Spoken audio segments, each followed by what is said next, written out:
There's a version of your life that only exists if you stop asking for permission to build it. And if that sounds dramatic, I invite you to stay with me because somewhere in your notes app, your browser tabs, your Amazon cart full of business books, your saved Instagram posts, or your someday folder on Pinterest, there's something you've been meaning to do. Start your business, create your offer, launch the thing, package what you know, and build income that belongs to you. And every few months, it comes back around. So you revisit it, you seriously think about it. You do a little more research, you watch another video, and you tell yourself you'll get serious about this after this project at work settles down, or after the kids get through whatever season they're in, or after your life gets a little less busy. And somehow another 6 months go by. If that feels familiar, I want you to hear me. You're probably not stuck. You're probably not confused. You're probably not underqualified. What you're doing is waiting for permission. And if you keep watching, I'm going to show you exactly what that looks like. I'm going to share why high achieving women are so vulnerable to it and why it may be the single most expensive habit you don't realize you have. One of the biggest lies high achieving women accidentally inherit is this: someone else will tell you when you're ready. I mean, why wouldn't they? Because school worked that way. You passed the test, you earned your degree, and you got accepted. Corporate works that way too. In your performance review, your promotion, your new title, new office, and more responsibility. Every major transition in your life came with someone else's approval attached to it because someone opened the gate, someone stamped your paperwork, and someone else decided you were qualified for the next level. So of course, when it comes time to build something of your own, your brain assumes the process works the same way. So your brain starts looking for the approval mechanism: a certification, an audience size, a credential, a sign from the heavens, the green light. There's just one problem with all that. Entrepreneurship doesn't give out permission slips. Nobody's going to send you an email. Nobody's going to mail you a certificate. Nobody calls you to tell you it's your turn now. You've been standing outside a door waiting for someone to unlock it when the whole time you're the one holding the key. And I think that's why so many women stay stuck longer than they should, because intelligence can disguise hesitation as a strategy. Waiting sounds responsible, right? It sounds thoughtful. It sounds like, I just want to learn a little more first because I just want to make sure I do this right. I just need more clarity, or I just need to finish one more certification. And sometimes those things are true, but very often they're camouflage, because underneath all that is the question of, what if someone finds out I wasn't supposed to do this in the first place? Here's what I call the permission loop. And once you see yourself in it, you'll finally understand why you keep arriving at the same place no matter how much you prepare. Step one is qualification. This is where you convince yourself you need one more thing before you're allowed to start, whether that's one more course, one more credential, or one more year of experience. Step two is preparation. This is where you start gathering information. You're researching, planning, organizing, and creating folders for the business that doesn't exist yet. This stage feels productive. Sometimes it even looks productive, but motion and momentum are not the same thing. Step three is validation. Now you start looking around the room. Who else is doing this? Do they have more experience, more followers, more credentials? And because there will always be someone with more of something, your brain tells you that you're not ready yet, which leads to step four,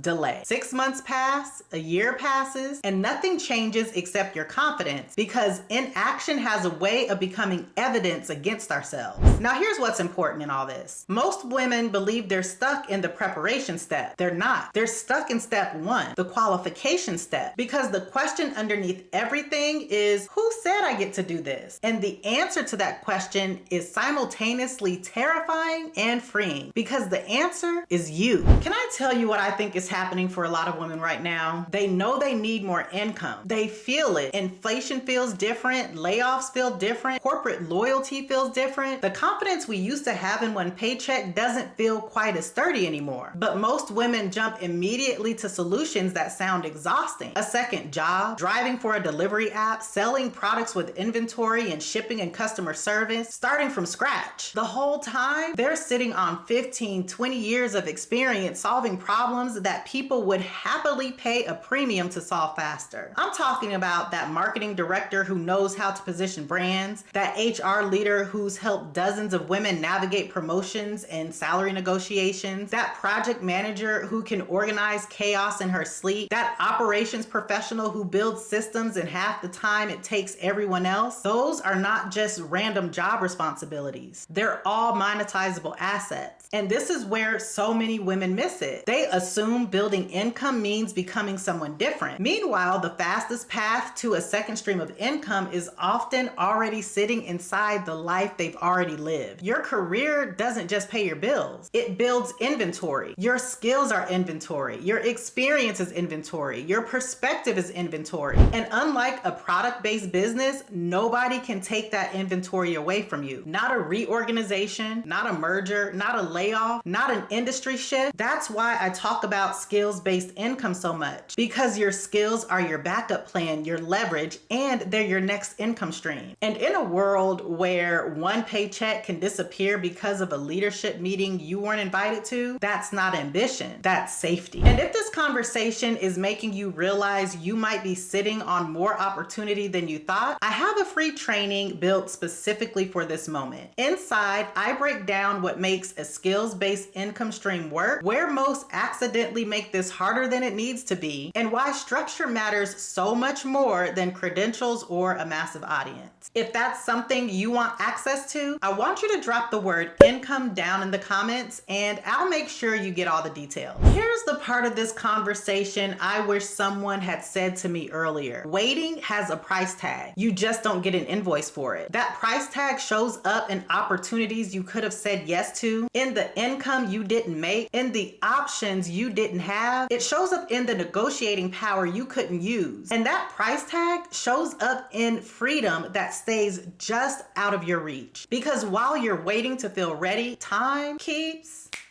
on moving. And here's what makes this conversation different right now than it was 10 years ago. For a long time, one paycheck felt safe. One employer felt stable. One company felt dependable. But today, one paycheck means one decision maker between you and your income. One reorganization, one budget meeting, one leadership change, one acquisition, one bad quarter. I'm talking about one spreadsheet somewhere with your name on it. That's a fragile structure for someone with your level of skills. Your job was never meant to be your only plan. Your paycheck was never meant to carry your entire financial future by itself. Multiple streams of income aren't luxury items. They're the modern financial infrastructure. And the women who build them while things are stable create options for themselves later. I'm talking about options to stay, options to leave, options to pivot, and options to breathe. That's the game, y'all. Not escaping work, but creating choice. And if you're still with me because some part of you knows this conversation is about more than money, I want you to keep watching because this next part is where everything changes. One of the hardest parts of building something of your own isn't the strategy, it's identity. Because at some point, you have to stop seeing yourself as only someone who works for companies and start seeing yourself as someone who creates value in the marketplace. Those are different identities because one waits to be selected and the other decides to participate. One waits for titles while the other creates opportunities. One waits for permission, the other creates proof. And here's the part nobody warns you about. Your identity shift usually happens before evidence shows up. Listen, nobody feels ready before they start. Nobody wakes up one morning suddenly feeling qualified enough. Confidence is usually a lagging indicator. Action comes first. Evidence comes second. The women who build the fastest aren't necessarily smarter or more talented. Very often, they just stop negotiating with themselves and they made a decision. They decided my experience counts, my skills count, my perspective counts, and they moved before certainty arrived. That decision, not the platform, the credentials, or the perfect niche, is what separates the woman who's building from the woman who's still getting ready to get ready to build.